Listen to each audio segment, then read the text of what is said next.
Siamo a Milano, nel 1944. Un capitano italiano è prigioniero delle SS. La sua condanna a morte è appena stata firmata. Lo hanno torturato, ma lui non ha parlato. Ha visto suo fratello morire per la stessa causa. Per lui sembra la fine. Ma il nome di Alberto Ligobbi non era destinato a finire contro un muro. No, questa non è la solita storia di sopravvivenza. Questa è la cronaca di come uno degli ufficiali più decorati d'Italia divenne un maestro della guerra clandestina, un eroe il cui coraggio brillò più forte proprio quando tutto sembrava perduto, e di come, persino dopo la guerra, la sua missione fosse tutt'altro che finita. Ciao, sono Rossana. Mettiti comodo, indossa le cuffie e lasciati trasportare dentro questa storia. Per capire l'uomo che sfidò la Gestapo, dobbiamo fare un passo indietro e conoscere il soldato. Alberto Ligobbi, nato a Bologna nel 1914, non era un ribelle improvvisato. Figlio di un colonnello, la carriera militare per lui fu una scelta quasi naturale, un destino scritto. Entrato all'Accademia di Artiglieria e Genio di Torino, si trasforma in un ufficiale disciplinato, competente e leale al Regno d'Italia. E quando l'Italia entra in guerra, lui è esattamente dove un ufficiale del suo calibro deve essere, in prima linea. Come capitano di artiglieria, comanda le sue batterie sui fronti più caldi. Combatte in Francia e poi nella terribile campagna di Grecia e Albania, un conflitto brutale fatto di fango e neve, dove si distingue per valore. Ma è sul fronte russo che la sua tempra viene forgiata nel fuoco e nel ghiaccio. Nel 1942, al comando di una batteria motorizzata sul fiume Don, fronteggia la soverchiante potenza dell'Armata Rossa. Lì, nel gelo spietato di quell'inverno, mentre l'avanzata si trasforma in una disperata resistenza, Ligobbi si guadagna sul campo 2 medaglie, una d'argento e una di bronzo. A dicembre, durante combattimenti feroci, viene gravemente ferito all'addome. La ferita è così seria che a gennaio del 1943 viene rimpatriato su un treno ospedale. Per Alberto Ligobbi, la guerra sembra finita. Torna a casa, sul Lago Maggiore, per una convalescenza lunga e difficile. Ma mentre il suo corpo cerca di guarire, l'Italia sta per sprofondare nel caos. L'8 settembre del 1943 la radio annuncia l'armistizio. Per milioni di italiani è lo smarrimento totale. Il re e il governo scappano da Roma. L'esercito, senza ordini, si disintegra. I tedeschi, da alleati, diventano in poche ore occupanti spietati. Per un ufficiale come Ligobbi, fedele al suo giuramento, questo è il momento della verità. Anche se soffre ancora per la ferita riportata in Russia, non ha dubbi su quale sia il suo posto. Lascia la sicurezza della sua casa per raggiungere il suo reggimento ad Alessandria e continuare a combattere. Ma il suo tentativo dura poco, viene quasi subito catturato dai tedeschi. Sembra di nuovo la fine, ma la sua determinazione è più forte delle sbarre. Con un'audacia incredibile, evade poche ore dopo la cattura. A questo punto avrebbe potuto nascondersi e aspettare. Ma non era nella sua natura. Invece intraprende un viaggio pericolosissimo, attraversa un'Italia spaccata in due e supera le linee del fronte per raggiungere il sud, dove si sta riorganizzando l'esercito a fianco degli alleati. Si presenta al nuovo Stato Maggiore e si offre volontario per una delle missioni più folli e rischiose in assoluto: tornare nel nord Italia, nel cuore del territorio occupato, per organizzare la resistenza.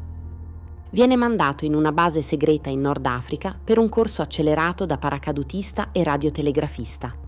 La sua missione è immensa: fare da collegamento tra alleati e partigiani, organizzare lanci di armi e materiali e fornire informazioni cruciali sui movimenti tedeschi. Il 5 dicembre 1943 il capitano Alberto Ligobbi si lancia col paracadute sulla brughiera di Rovasenda, in Piemonte. È solo, con una radio e un obiettivo: portare la guerra dentro il territorio nemico. Atterrato in territorio ostile, Ligobbi, nome di battaglia Capitano Alberto, non perde un minuto. Per non essere riconosciuto dalle spie e proteggere la sua famiglia, inizia a operare col volto coperto, guadagnandosi il soprannome di Capitano Mascherato. Il suo primo e più importante alleato è suo fratello minore, Aldo, un radiotelegrafista espertissimo che lo raggiunge in montagna. Insieme i due fratelli diventano un duo formidabile, con la radio come cuore pulsante della loro missione. La loro base è in Valstrona, dove si uniscono alla formazione del leggendario capitano Filippo Maria Beltrami. Con la sua esperienza militare, Ligobbi diventa subito un punto di riferimento. Non si limita a trasmettere messaggi, organizza la difesa della valle, addestra gli uomini, trasforma bande di volontari in una vera forza di guerriglia. Il suo raggio d'azione si allarga a Piemonte, Lombardia e Liguria, creando una rete di stazioni radio clandestine e coordinando i lanci degli alleati. Il suo coraggio emerge anche sul campo. Nel gennaio del 1944, quando i partigiani garibaldini in Valsesia sono sotto attacco, Ligobbi prende 100 dei suoi uomini e marcia in loro aiuto, guadagnandosi il rispetto persino del comandante comunista Cino Moscatelli. Ma è un altro l'episodio che definisce la sua leggenda, quello citato nella sua medaglia d'oro al valor militare. Durante un rastrellamento tedesco, il comandante del gruppo partigiano con cui si trova viene ucciso. Nel caos, con gli uomini allo sbando, Ligobbi prende il comando.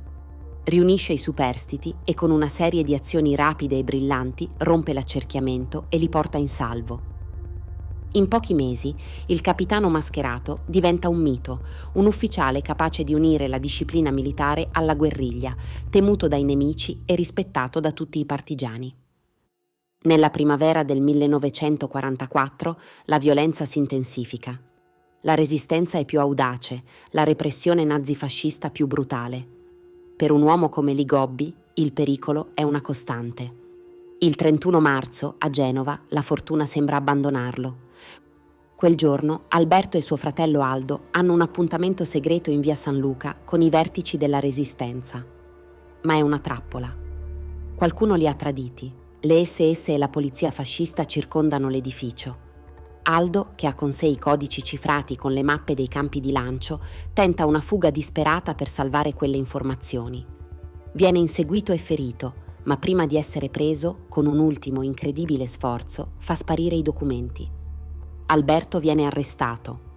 I due fratelli vengono separati e portati nelle mani della Gestapo, dove inizia un calvario indicibile. Aldo, già ferito, viene torturato senza pietà perché riveli i segreti che non ha più, ma non cede. Muore il giorno dopo, il 1 aprile 1944, senza aver fatto un nome. Per il suo sacrificio gli verrà conferita la medaglia d'oro al valor militare alla memoria. Intanto Alberto subisce lo stesso trattamento. Viene torturato per giorni. I suoi aguzzini sanno di avere tra le mani un pesce grosso, ma lui, con quello che la sua medaglia definisce sublime stoicismo, resiste. Non rivela nulla. Durante la prigionia compie un altro gesto che ne rivela la grandezza. Trovata una via di fuga, rinuncia per cederla a un altro partigiano, Edgardo Sogno, ritenendo la sua libertà più importante in quel momento. Condannato a morte, Ligobbi attende la fucilazione. Ma la sua ora non è ancora arrivata. Dopo 4 mesi di prigionia, il 30 luglio del 1944, evade dal carcere di Verona. Ancora una volta libero in territorio nemico. E ancora una volta la sua prima mossa non è nascondersi, ma tornare a combattere. Attraversa di nuovo le linee nemiche, raggiunge gli alleati e chiede di tornare in prima linea. Si unisce al gruppo di combattimento Friuli e combatte sulla linea gotica fino alla fine della guerra. La guerra è finita, l'Italia è libera ma distrutta. Per Alberto Ligobbi, eroe decorato con la medaglia d'oro, sarebbe stato facile godersi gli onori. E invece sceglie una via ancora più difficile, una missione silenziosa e quasi sconosciuta. Tra il 1945 e il 1947 mette in pausa la carriera militare per dedicarsi a un'operazione segreta, la Lia Bet. La sua missione? Aiutare le migliaia di sopravvissuti ai campi di sterminio a raggiungere la Palestina, forzando il blocco navale britannico. Ligobbi mette la sua abilità organizzativa al servizio di questa causa umanitaria, contribuendo a salvare innumerevoli vite.